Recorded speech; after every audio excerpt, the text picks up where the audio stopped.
Okay, it's 9:30. Let's go ahead and get started. I'm going to mute everybody, and I should probably mute myself. No, I'll mute everybody else, and that will cut down the background noise a little bit. Yes, okay, there we go. But by all means, unmute yourself if you have a question, you want to ask something. I'm going to talk about, our focus, of course, is on declare play. I want to talk about the hold-up play a little bit.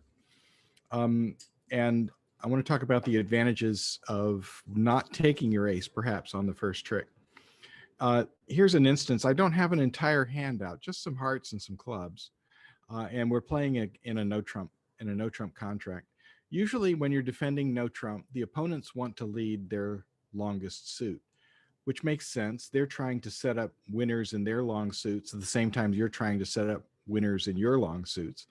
And if you take the let's say that you win the first trick with your ace of hearts, and then what? We need to develop tricks in the clubs.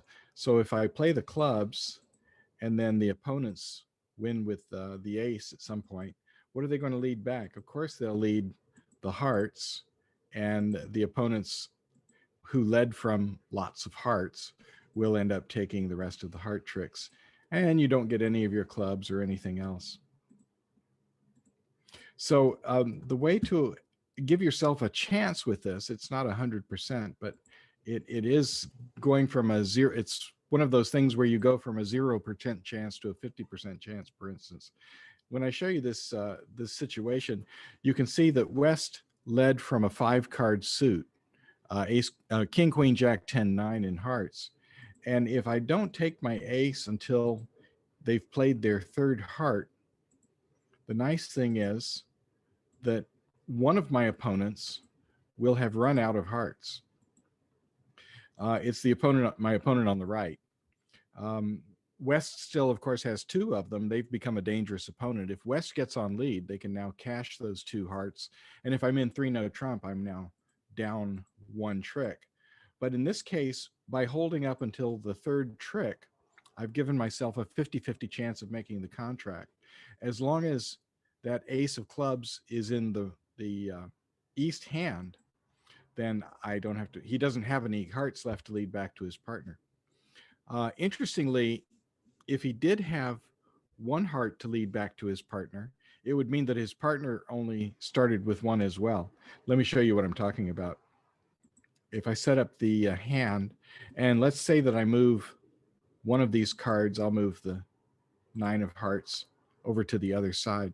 So in this instance, we have 4 on this side and 4 on this side.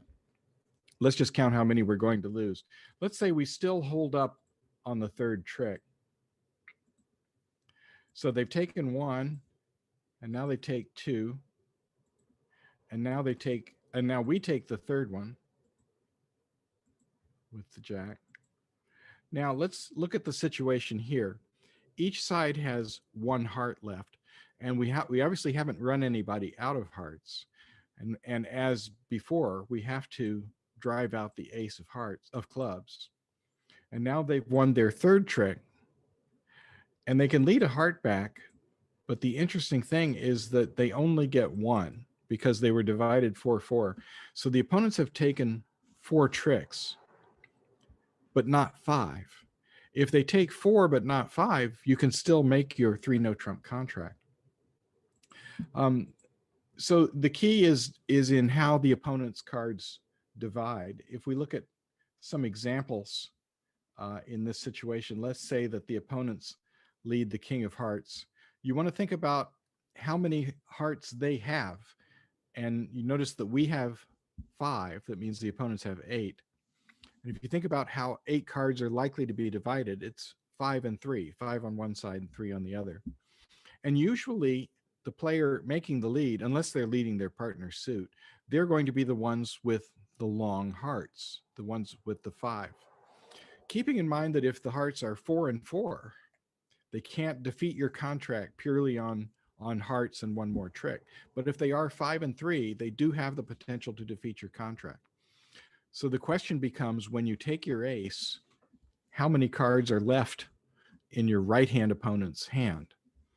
And when you look at all the cards, if we take our ace on the third trick, then our right hand opponent will be out of hearts at that point. One more example. Let's say that this is our holding and the opening lead is the king of hearts. This time we have 6 hearts. The opponents have 7. So we expect those to be divided 4 and 3. Once again, if we hold up our ace until the 3rd trick, our right-hand opponent should be out of hearts. And if our right-hand opponent is also holding the entry, that ace of clubs, then they won't be able to lead hearts back to their partner. Here's another example, the opening lead, the king of hearts. Now, by the time we take our ace in this instance, let's think about that situation.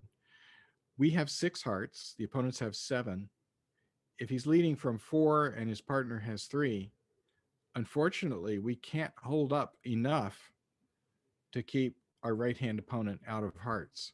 Our right-hand opponent has 3, we only have 2.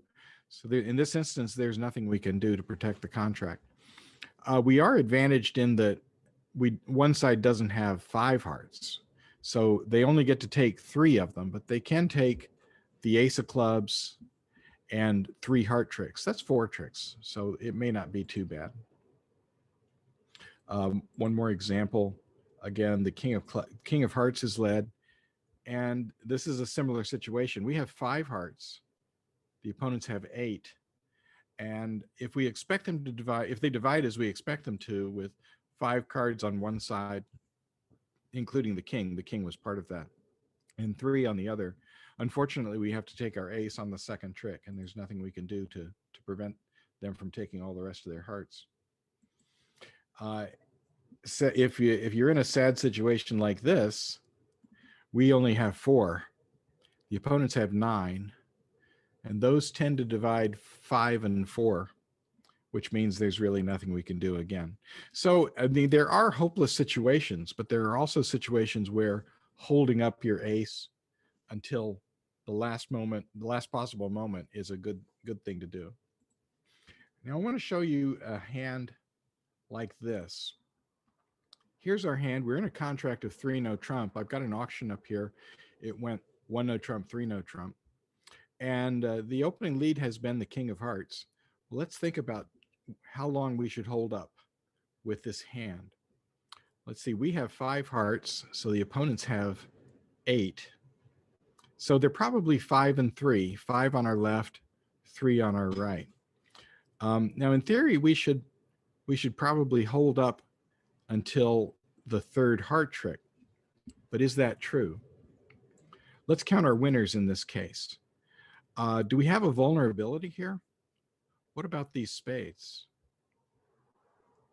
Suppose that we duck the first, let me play it this way. We duck the first heart trick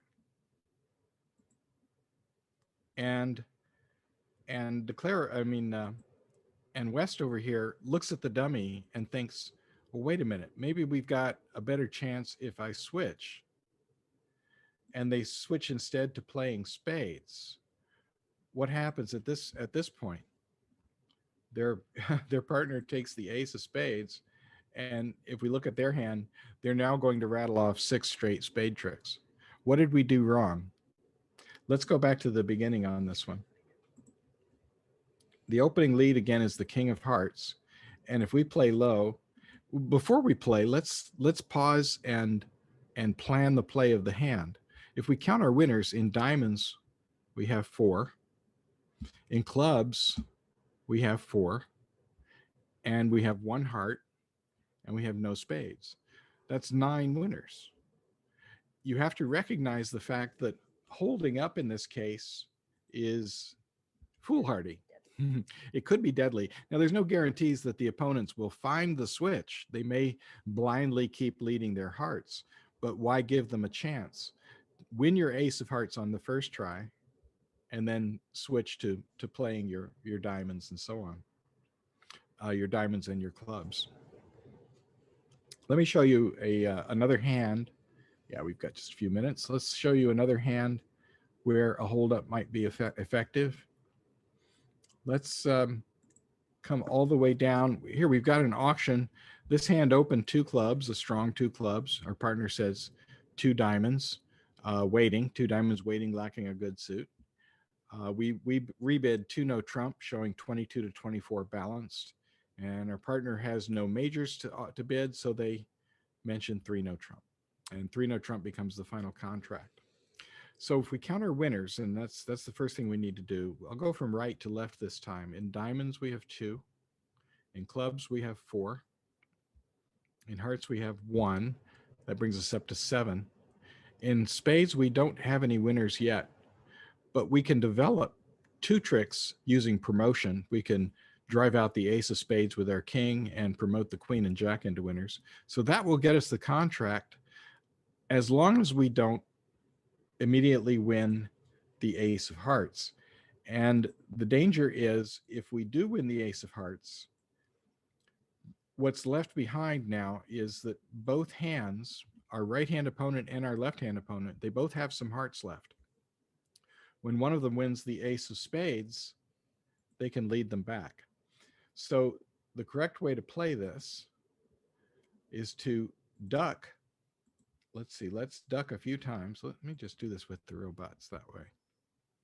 Not take the first heart, let them lead another heart, and again, not take that one. And since we're expecting our left-hand opponent to have 5 of them and our right-hand opponent to have 3, at this point, our right-hand opponent should be out of hearts. That's good news. Now, if they're holding the ace of spades, they can't lead a heart back. If West is holding the ace of spades, then there's nothing we can do. They will win the next 3 tricks and we will be down 1. But we've given ourselves a 50-50 chance. In truth, it's a little better than 50-50. If we think about the fact that West has shown up with 6 high card points, the king, queen, jack of hearts. For them to also have the ace of spades might be a little unlikely, but not entirely. In any case, we must develop the spades. So we want to take our losers early and let them win as soon as they can. And there comes the ace of spades. Now, hopefully they don't have a heart, and they don't. So we're in good shape. We can now win our 4 club tricks. We can take our 2 spade tricks, which is good. And now all we really have to do is take the rest of our losers. We'll lose this little spade at the end, but the rest of our hand is good. Okay, so that's the basics of the hold-up play. We're going to do some more next week on watching out for the opponents. We're going to look for where our dangerous opponent might be and how to keep the dangerous opponent from getting on lead if we can identify him. There's a nice heart discard, the jack. I like seeing that. And I'm going to finish making my contract. Okay, if anyone has any questions, please unmute and ask. Otherwise, we're going to be done, and we've got our 10 o'clock game and our 12:20 game. I'm in Cambria, by the way, at Moonstone Beach today. Yesterday was our wedding anniversary, and Monday is my birthday. Congratulations. Thank you very much. Thank you. Congratulations. Run. Oh. Thank you all. Mojo, can I ask a quick question? Sure, Liza. The opening bid on this hand, Mm-hmm. it's 2 clubs, not 2 no trump? Let's count the hand. Let's see, 10, 17, 18, 22. It's 22-point hand. Right, but I thought with a balanced hand and 20 to 22, you open 2 no trump. 2021. 2020. Okay, thank you. With 22, you start with 2 clubs and then rebid 2 no Go trump. back. Okay, thank you. You're right. Surprise, huh? It's been known to happen. It's been known to happen. Funny. Okay, thank you all very much. Thank you, Mojo. See you in the clubs. Thank you. Anniversary. Happy birthday. Thank you. Happy birthday, happy anniversary, you two. Yeah, thank Yeah. you. Happy. I got Happy it. anniversary. Thank you very much. Have a great day. Yeah, Bye-bye. have fun. Bye-bye.